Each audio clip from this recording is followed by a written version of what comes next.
हर कहानी में एक नायक होता है और एक खलनायक भी। पर क्या हो जब खलनायक कोई और नहीं बल्कि नायक का अपना ही कोई हो। आज हम बात करेंगे देवदत्त की। वो नाम जो बुद्ध के साथ हमेशा के लिए जुड़ गया, लेकिन एक दुश्मन के तौर पर। तो जरा सोचिए, बुद्ध जैसे व्यक्ति का उनका सबसे बड़ा दुश्मन कौन रहा होगा? कोई बहुत ताकतवर राजा या शायद कोई दूसरा दार्शनिक जो उनके विचारों के खिलाफ था? जवाब शायद थोड़ा चौंकाने वाला है। बुद्ध का सबसे बड़ा दुश्मन कोई बाहर का नहीं था, बल्कि उनके अपने ही परिवार से था। जी हाँ, ये कहानी है जलन की, ऊंचे ख्वाबों की और एक बहुत बड़े धोखे की। तो चलिए कहानी की शुरुआत से शुरू करते हैं। एक ऐसी प्रतिद्वंद्विता जो बचपन में शुरू हुई और फिर एक कड़वी दुश्मनी में बदल गई। देखिए, देवदत्त और बुद्ध का रिश्ता कितना गहरा था। वो सिर्फ चचेरे भाई नहीं थे, बल्कि बहनोई भी थे। देवदत्त की बहन यशोधरा बुद्ध की पत्नी थी। सोचिए, इतना करीबी रिश्ता और फिर भी इतनी गहरी दुश्मनी। ये अपने आप में एक बहुत बड़ी पहेली है। शुरुआत में तो सब कुछ बिल्कुल सही लग रहा था। देवदत्त एक राजकुमार थे, अपने भाइयों के साथ भिक्षुक बन गए, और तो और वो अपनी अलौकिक शक्तियों के लिए भी जाने जाते थे। सब उन्हें एक बहुत अच्छा और काबिल भिक्षु मानते थे। तो फिर आखिर गड़बड़ कहाँ हुई? और यहीं से कहानी एक नया मोड़ लेती है।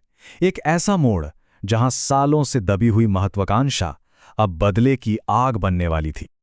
जरा उस सीन की कल्पना कीजिए। राजाओं और राजकुमारों से खचाखच भरी एक सभा है और उसी सभा में देवदत्त खड़े होते हैं और सीधे बुद्ध से कहते हैं कि संघ, यानी जो भिक्षुओं का पूरा समुदाय है, उसका नेतृत्व उन्हें सौंप दिया जाए। ये एक बहुत बहुत साहसी कदम था। और बुद्ध का जवाब? उन्होंने साफ मना कर दिया।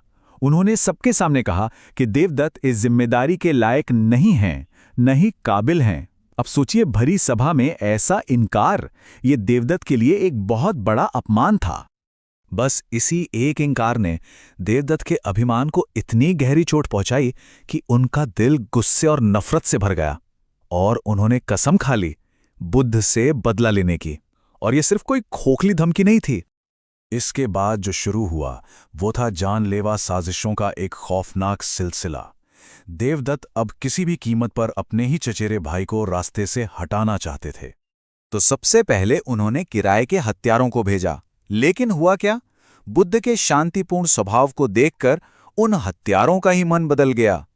जब वो नाकाम हुए तो देवदत्त ने खुद कोशिश की।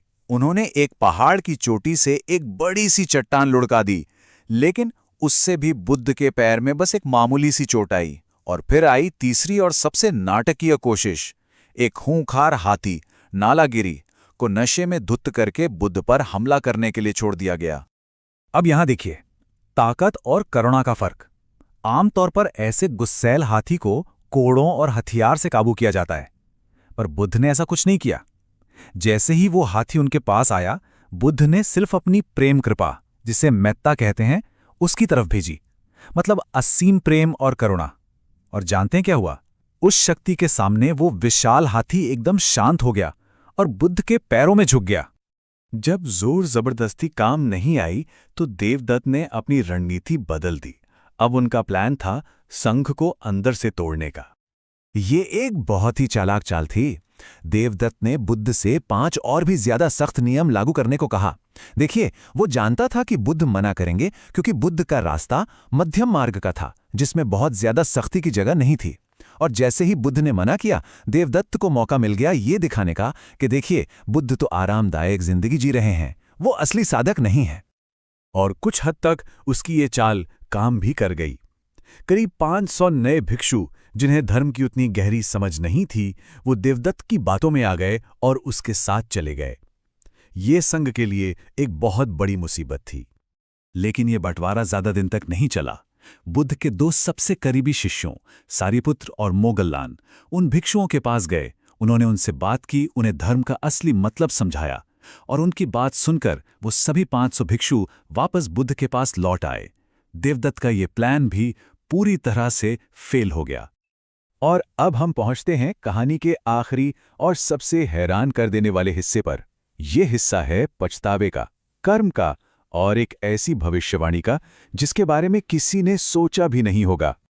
जब उसके सारे प्लान फेल हो गए तो देवदत्त का पतन शुरू हुआ। वो बहुत बुरी तरह बीमार पड़ गए और जब मौत करीब आई तब उन्हें अपने किए पर सच में दिल से पछतावा हुआ।